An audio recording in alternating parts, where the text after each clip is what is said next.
దేవుని నామమునకు స్తోత్రం కలిగిన గాక. మీ అందరికీ నా యొక్క హృదయపూర్వక వందనాలు తెలియజేస్తున్నాను. ఎండలు చాలా ఎక్కువగా ఉన్నాయి కదా, అయినప్పటికీ కూడా దేవుడు మన యొక్క ఆరోగ్య రీత్యా అనేకమైన మంచి పదార్థాలను అనుగ్రహిస్తూ ఉన్నారు.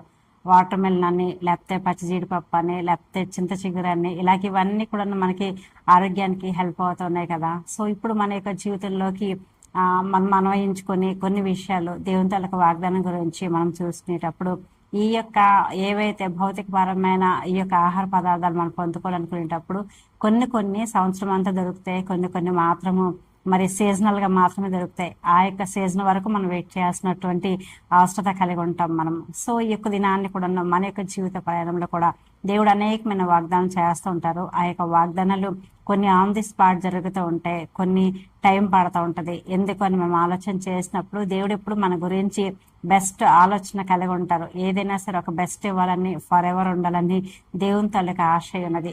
బైబిల్ గ్రంథంలో అబ్రహాం గారిని మనం చూసుకునేటప్పుడు అబ్రహాం గారు యొక్క వాగ్దానం నెరవేర్పు కొరకు 25 సంవత్సరాలు వెయిట్ చేశారండి. అలాగనే మనము యోసేపును చూసినప్పుడు ఆయన కూడా వెయిట్ చేశారు. దావీదు కూడా చూసినప్పుడు ఆయన కూడా వెయిట్ చేశారు. నోవహు గారు అయితే 120 years వెయిట్ చేశారు. ఇలాగ ఒక్కొక్కరు మనం చూసినప్పుడు వారి యొక్క జీవితాల్లో వారి యొక్క జీవితం ద్వారా మరి ఎంత గొప్ప కార్యం దేవుడు జరిగించాలనుకునేటప్పుడు అంత వెయిటింగ్ చూస్తా ఉన్నాం మనం.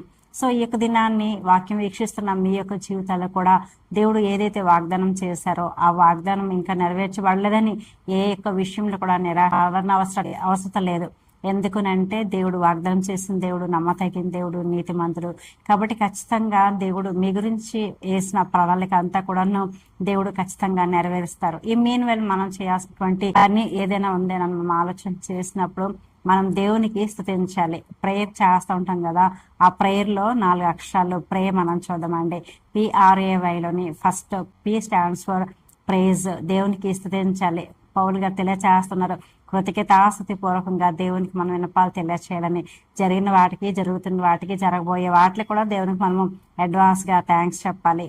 R for repent. అయితే మనకి దేవునికి ఏదైతే అడ్డుబండ్లుగా వస్తాయో దాని గురించి మనము పశ్చాత్తాపడి మారుమనసు పొందాలి. A for ask. ఇప్పుడు దేవుని మనం అడగాలి.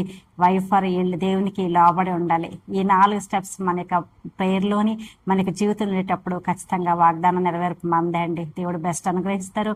మీకు కూడా దేవుడు బెస్ట్ అనుగ్రహించి బ్లెస్ చేయను గాక. God bless you.